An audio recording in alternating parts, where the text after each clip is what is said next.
Chhattisgarh BJP अध्यक्ष अरुण साव ने कहा कि नवंबर के बाद राज्य की बुलडोजर की सरकार होगी जो अपराधियों पर लगाम लगाने का काम करेगी। संसद के मानसून सत्र के बाद शनिवार को रायपुर लौटने के बाद साव ने ये बात कही। दरअसल प्रदेश अध्यक्ष के तौर पर अरुण साव ने 9 अगस्त को 1 साल पूरे किए, लेकिन संसद का सत्र होने के चलते वो दिल्ली में थे, लिहाजा रायपुर लौटने पर कार्यकर्ताओं ने उनका जोरदार स्वागत भी किया। रायपुर पहुंचने पर साव ने कहा कि 1 साल से पार्टी को मजबूत करने और राज्य की भ्रष्टाचारी सरकार को उखाड़ फेंकने के लिए पूरी ताकत से लगे हैं। आज कार्यकर्ताओं में उत्साह है, जनता का आशीर्वाद मिल रहा। उन्होंने दावा किया कि आने वाले नवंबर में कमल खिलेगा और छत्तीसगढ़ में बीजेपी की सरकार बनेगी।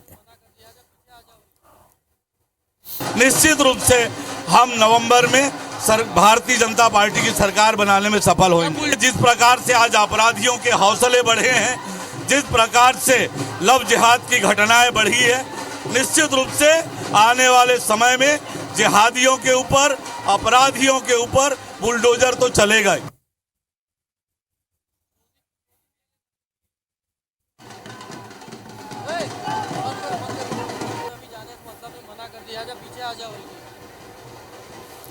तो नवंबर के बाद राज्य में बुलडोजर की सरकार होगी। अरुण साव का ये बयान है, नवंबर में कमल खिलेगा और बीजेपी की सरकार बनेगी। दिल्ली से वापस रायपुर लौटने पर यहां कार्यकर्ताओं ने भव्य स्वागत किया। 9 तारीख को उन्होंने प्रदेश अध्यक्ष का कार्यकाल का 1 साल पूरा किया और आज जब वापस लौटे तो उनका भव्य स्वागत किया गया। और इस दौरान बीजेपी प्रदेश अध्यक्ष अरुण साव ने बड़ा बयान भी उन्होंने दिया है। उन्होंने कहा कि नवंबर में कमल खिलेगा और छत्तीसगढ़ में बीजेपी की सरकार बनेगी। तो नवंबर के बाद राज्य में बुलडोजर की सरकार होगी जो अपराधियों पर लगाम लगाने का काम करेगी। संसद के मानसून सत्र के बाद शनिवार को रायपुर लौटने के बाद साव ने ये बातें कही हैं। प्रदेश अध्यक्ष के तौर पर अरुण साव ने 9 अगस्त को 1 साल पूरा किया, लेकिन संसद का सत्र होने के चलते वो दिल्ली में थे और रायपुर लौटने पर कार्यकर्ताओं ने उनका जोरदार स्वागत भी किया।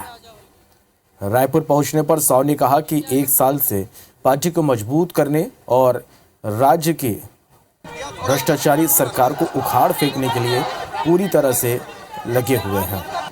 चलो इस पर हम बात करेंगे। राजेंद्र तिवारी जी, कांग्रेस नेता, हमारे साथ इस वक्त फोन लाइन पर जुड़ गए हैं। राजेंद्र जी, अरुण साव का ये बड़ा बयान है और उन्होंने ये कहा कि छत्तीसगढ़ में नवंबर में कमल खिलेगा, भाजपा की सरकार बनेगी। इस पर क्या प्रतिक्रिया आपकी?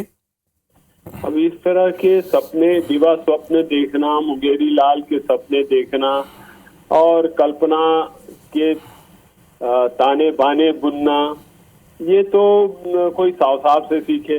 150 अपने कार्यकर्ताओं के बीच में उनका उत्साह बढ़ाने के लिए, क्योंकि जिस तरह से भारतीय जनता पार्टी के कार्यकर्ता हतोत्साहित हैं, तो दम मारो दम, वो एक कहावत है ना, तो उसके लिए वो इस तरह की बात करते हैं।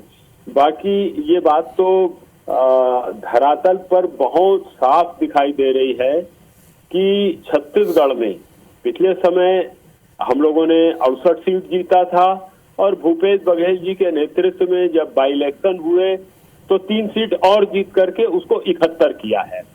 अब हम लोगों का लक्ष्य 75 का। तो अभी 3 महीने बाद ही पता चल जाएगा कि उनके जो सपने हैं वो किस तरह से उनको केवल सपनों में दिग्भ्रमित कर रहे हैं। जब तथ्यात्मक बातें और साकार और धरातल पर बातें आएंगी तो उनका ये सारा भ्रम टूट जाएगा। मैं ये भी देख रहा था अभी कि बुलडोजर की सरकार आएगी। जी राजेंद्र जी, मेरा सवाल यही कि बुलडोजर की सरकार आएगी, ये कहना है अरुण साव का, इस पर क्या कहेंगे आप? देखिए, छत्तीसगढ़ में न गुंडों की सरकार की कल्पना की जा सकती है और न बुलडोजर के सरकार की कल्पना की जा सकती है। छत्तीसगढ़ में भूपेश बघेल जी के नेतृत्व में केवल और केवल कांग्रेस की सरकार बनेगी, कानून की सरकार बनेगी, जिसमें कानून का परिपालन होगा, ऐसी सरकार बनेगी। ये क्या बुलडोजर, यहाँ कौन सी बुलडोजर की जरूरत है? अपराधियों को अगर अपराध करते हैं तो दंडित किया जाएगा कड़ाई के साथ, कोई सिफारिश नहीं उनके लिए, किसी प्रकार का कोई रास्ता नहीं। मैं व्यक्तिगत टिप्पणी नहीं करता, नहीं तो भारतीय जनता पार्टी के किन नेताओं के खिलाफ किस किस तरह के केस चल रहे हैं वो बोलने में भी शर्म आती है। मगर एक बात स्पष्ट है, अगर कोई अपराध करेगा कोई ऐसा कार्य करेगा जो कानून व्यवस्था को भंग करने वाला होगा तो उसको सरकार बिल्कुल नहीं छोड़ेगी। और कोई कितना भी बड़ा आदमी हो, अगर वो कानून के दायरे के बाहर जाकर के काम करने की कोशिश करेगा तो ये सरकार, कांग्रेस की सरकार, भूपेश बघेल की सरकार उसको नहीं छोड़ने वाली है। जी नरेंद्र जी, मैं आपके पास लौटूंगा। रजनीश सिंह जी बीजेपी नेता भी हमारे साथ जुड़ गए। रजनीश जी, राजन तिवारी जी का ये कहना है कि छत्तीसगढ़ में बुलडोजर की सरकार की जरूरत ही नहीं है। नहीं, देखिए तिवारी जी अभी जो बोल रहे थे कि किया जाएगा, तो इनका किया जाएगा का समय निकल गया। पिछले 5 साल ये सरकार रही है, 45 दिन की और सरकार है। 45 दिन में किया जाए, छत्तीसगढ़ की जनता ये सुनना नहीं चाहती। वो किया जा रहा है, किया गया है, ये सुनना चाह रही थी। जिस तरह से अपराध के तमाम क्षेत्रों में, यदि पूरे छत्तीसगढ़ में देखें, हत्या, बलात्कार, अनुसूचित जाति जनजाति के ऊपर अत्याचार, अन्याय, इसमें हम देश में प्रथम 3, 4, 5 मतलब 2.5 करोड़ का जनता पॉपुलेशन वाला राज्य, हम कई अपराध के मामलों में, नशाखोरी में प्रथम 5 में हैं। जमीन का कब्जा इस तरह से किया गया है, शहर में इतने लोग परेशान, हैरान हैं कि जिनका 20 साल पहले का पूर्वजों का जमीन उसको कब्जा कर लिया गया, शासकीय जमीन को कब्जा कर लिया गया।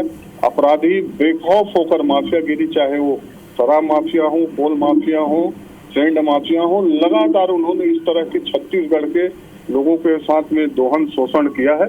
और इसलिए माननीय प्रदेश अध्यक्ष जी ने कहा है कि छत्तीसगढ़ में बुलडोजर की आवश्यकता पड़ेगी और इसको करेंगे। मैं बिलासपुर का राजन तिवारी जी से एक बार बताना चाहूंगा, एक बार बिलासपुर में अपने मित्र होंगे, उनसे पूछिएगा कि क्या हाल बना के रखा है बिलासपुर में। जिस तरह की रोज की घटनाएं हो रही हैं, शहर के जो जमीन के कब्जा करने वाले माफियाएं हैं, वो इस तरह से भोले भाले गरीब लोगों को, कई वीडियो वायरल हुए हैं, उसमें कांग्रेस नेताओं का वीडियो वायरल हुआ है कि जमीन को कब्जा कर रहे हैं, धमका रहे हैं और जमीन को कब्जा कर रहे हैं। तो इसलिए माननीय प्रदेश अध्यक्ष जी ने कहा है, और निश्चित रूप से होगा, ऐसे जो माफिया हैं जिन्होंने 5 साल में सरकार के संरक्षण में जो लोगों को तकलीफ दी है, जमीन कब्जियाया है, अवैध काम किए हैं, उन सब के खिलाफ में निश्चित रूप से बुलडोजर की कार्रवाई होगी। जी राजेंद्र जी, रजनीश जी कहना है कि बिलासपुर में स्थिति कुछ ज्यादा ही खराब है, माफिया का आतंक है। नहीं, तो वो जो माफिया लोग हैं उसमें तो रजनीश जी की पार्टी के कुछ बड़े जिम्मेदार लोग हैं। और दूसरी बात नहीं, तिवारी जी देखिए, ऐसा कहना नहीं चलेगा। कार्रवाई क्यों नहीं किए?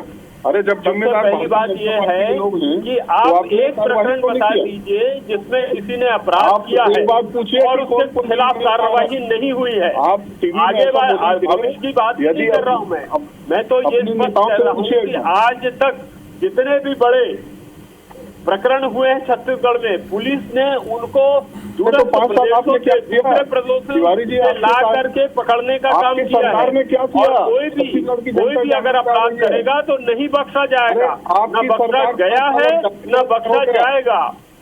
अगर आप बता दें कि ये अपराध हुआ है और इसमें अपराधी खुलेआम घूम रहा है या उसको राजनीतिक संरक्षण दिया गया है।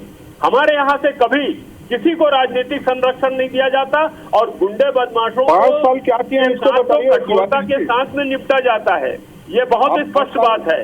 और दुर्भाग्य से आपकी अपनी पार्टी के कुछ बड़े नेता इन्वॉल्व हैं। मैं फिर से कहा ना, मैं व्यक्तिगत रूप से किसी का नाम लेकर के नहीं बोलना चाहता रजनीश जी, नहीं तो राजेंद्र जी और रजनीश जी, चुनाव का वक्त, आरोप प्रत्यारोप का दौर भी यहाँ जारी रहेगा। कुछ ही महीनों में चुनाव होना है, देखना होगा आखिर सरकार किसकी बनती है। आप दोनों का बहुत शुक्रिया हमारे साथ जुड़ने के लिए, इस तमाम बातचीत के लिए।